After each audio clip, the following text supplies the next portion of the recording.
Игри без граници се објаснувањата на надлежните за цените на струјата и вкалкулираните трошоци кои ги плаќаат граѓаните.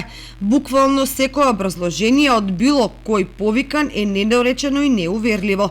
Дури и тоа на директорот на регулаторната комисија дека со мрежарината манипулирале поединци. Ако е така, зошто државата пред 2-3 месеци не најави дека ќе се издвои давачка за мрежарина од сметката, па барем ќе се избегнеше непријатното изненадување кој им го приредија на потрошувачите.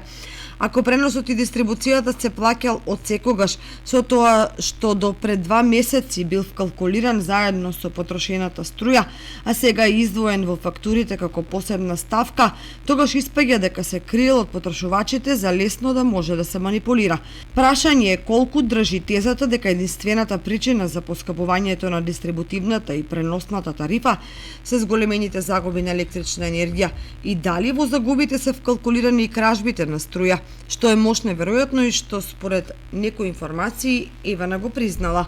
Спротивно на регулаторната стопанска комора е децидна дека Евана манипулира и ги користи кражбите како алиби за да интервенира во броилата на граѓаните, додека државата за сето тоа си стои по страна.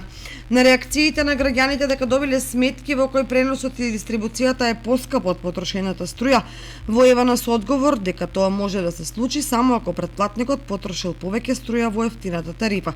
Значи, ако претплатникот максимално штедел, користејќи ја ефтината тарифа, тогаш ќе плати повеќе за мрежарина или народски кажано, штедел, не штедел, парите ќе ти ги земат.